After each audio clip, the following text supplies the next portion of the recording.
Hello, welcome to The Collision. I'm Daniel Blackaby. Today we're going to be talking about Disney's new live-action remake of The Lion King. In recent years, Disney has gone full-blown circle of life in remaking its entire classic catalog of films. The Lion King is already the third remake of 2019. The original cartoon Lion King is also one of the most beloved films in the Disney catalog.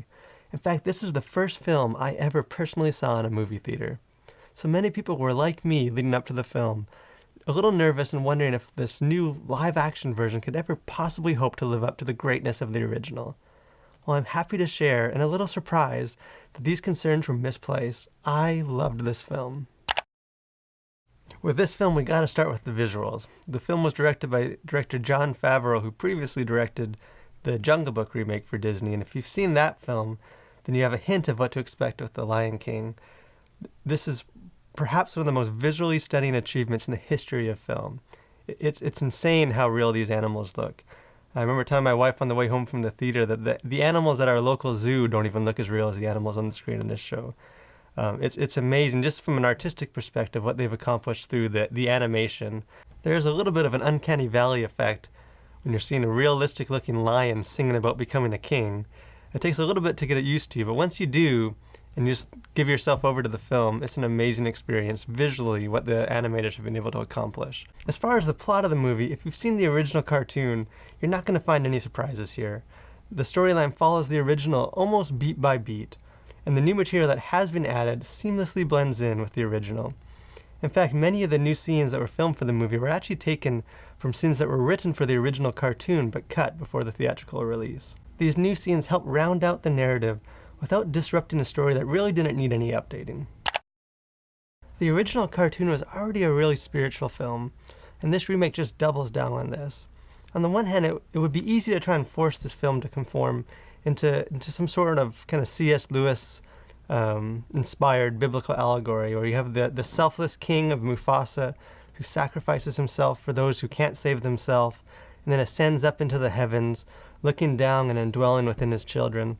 But forcing this story into an allegory is unnecessary, and I think the real message that comes through in this film is far more powerful and relatable than just a simple forced allegory. And you see this most clearly in the way that the film handles the Hakuna Matata philosophy of Timon and Pumbaa. In the original film, this philosophy is treated in a lot more of a careless, kind of happy-go-lucky way. It's a fun song. The characters are dancing. They're using the song to share some jokes. But in the remake, the Hakuna Matata philosophy is kind of framed in a lot more negative light. There's a hilarious new scene added for the remake where Timon and Pumbaa are trying to re-educate Simba that there is no such thing as the circle of life, that life is actually just a straight line, and everyone stays on their own line and no one's line affects anyone else. A very modern day equivalent to a you do you, let me do me, man. And unlike the cartoon, this is painted clearly as a false worldview and a bad approach to life. The remake emphasizes more that life was created for balance, that we have a purpose, that we weren't meant just to stay in our line and just do our thing and not impact anyone else, but that our actions or our inactions have far-reaching consequences both for us and for those around us. As you might know, Beyonce composed a new song for this movie, and I would be happy to live my life without hearing another song by Beyonce. The song plays during the scene while Simba's running back to Pride Rock to take down Scar, and the ending refrain of the song says, "And run off into the far-off land to be with the great I am." I remember sitting in the theater and hearing these lyrics being caught off guard, not sure if I'd heard it correctly.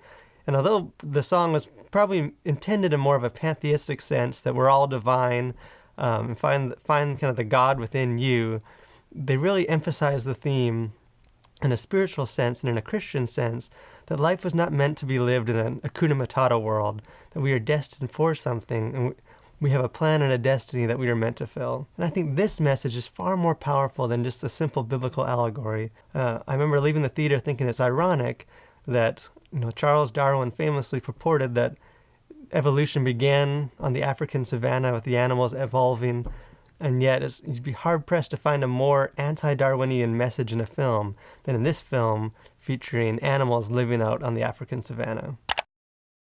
Much like the gloomy elephant graveyard is to the sunny Pride Rock in the film, I fear that this movie is forever destined to be compared to the original, like a game of childhood spot the differences. However, I do believe that if we're able to accept the circle of life and accept that all things eventually come back around, and that includes our favorite childhood films, then I think we'll begin to appreciate this film for what it is, which is a visual masterpiece. Did we really need another story of Lion King? Probably not. This film doesn't add anything new that the original didn't provide. What it does offer is the ability to revisit this inspirational and spiritual story from a new perspective, and in my opinion, that is a valuable experience that makes it worthwhile. But what about you? Did you see the movie? Did you love it? Did you hate it? We'd love for you to let us know. So jump into the comments section and let us know your thoughts on the film, whether you agree with my take or not. And if you haven't done so yet, make sure you subscribe to this channel to keep up with all of our reviews and video content. We thank you for watching, and we hope you'll continue to collide with your world for Christ.